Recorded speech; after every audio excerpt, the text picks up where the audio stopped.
1.5 മാസം പിന്നിടുന്ന പിണറായി വിജയൻ സർക്കാരിന് മുന്നിലെ ആദ്യ വെല്ലുവിളിയാവുകയാണ് മുഖ്യമന്ത്രിയുടെ നിയമോപദേഷ്ടാവ് എം.കെ. ദാമോദരനെ ചൊല്ലിയുള്ള വിവാദങ്ങൾ. ലോട്ടറി തട്ടിപ്പിൽ ആരോപണ വിധേയനായ സാന്റിയാഗോ മാർട്ടിനു വേണ്ടി ഹൈക്കോടതിയിൽ ഹാജരായ എം.കെ. ദാമോദരന്റെ നടപടിക്കെതിരെ പ്രതിപക്ഷം രൂക്ഷ വിമർശനമുയർത്തിക്കഴിഞ്ഞു.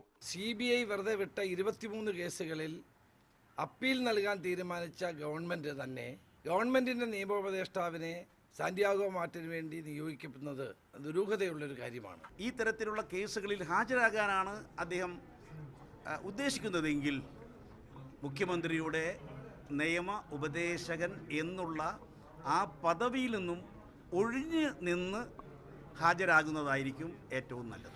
സാന്റിയാഗോ മാർട്ടിൻ്റെ നേതൃത്വത്തിലുള്ള ലോട്ടറി മാഫിയയെ കേരളത്തിലേക്ക് വീണ്ടും തിരിച്ചു കൊണ്ടുവരുന്നതിന് വേണ്ടിയിട്ടുള്ള ഗൂഢാലോചനയാണ് ഇതിൻ്റെ പിന്നിൽ. ഈ കേസ് തോറ്റാൽ തള്ളിപ്പോയാൽ അത് സാന്റിയാഗോ മാർട്ടിന് കേരളത്തിലേക്ക് വരുന്നതിനുള്ള ക്ലീൻ ചിറ്റും ചോപ്പ് പരവതാനി വിരിച്ചു കൊടുക്കുന്നതിന് തുല്യമാണ്. എം.കെ. ദാമോദരന്റെ നടപടിക്കെതിരെ LDF-നുള്ളിലും ശക്തമായ എതിർപ്പുയർന്നിട്ടുണ്ട്. CPI അടക്കമുള്ള കക്ഷികൾ തങ്ങളുടെ വിയോജിപ്പ് LDF-ൽ ഉന്നയിക്കാൻ ഒരുങ്ങുകയാണ്. VS അച്യുതാനന്ദന്റെ ഇക്കാര്യത്തിലുള്ള നിലപാടും നിർണായകമാകും. ഐസ്ക്രീം പാർലർ കേസ് അട്ടിമറിക്കുന്നതിന് കൂട്ടുനിന്നയാളാണ് എം.കെ. ദാമോദരനെന്ന് VS കഴിഞ്ഞ ദിവസം സുപ്രീം കോടതിയിൽ ബോധിപ്പിച്ചിരുന്നു. ദാമോദരനെ നിയമോപദേഷ്ടാവാക്കിയതിലെ എതിർപ്പാണ് ഇതിലൂടെ VS വ്യക്തമാക്കിയത്. ഉമ്മൻചാണ്ടി സർക്കാരിന്റെ കാലത്ത് കോൺഗ്രസ് വക്താവ് അഭിഷേക് സിംഗ്വി മാർട്ടിനു വേണ്ടി ഹാജരായത് വലിയ വിവാദമായിരുന്നു. സമാന ആരോപണമാണ് LDF സർക്കാരിനെ ഇപ്പോൾ തിരിച്ചടിക്കുന്നത്. കെ. സജീഷ്, മീഡിയ 1, തിരുവനന്തപുരം.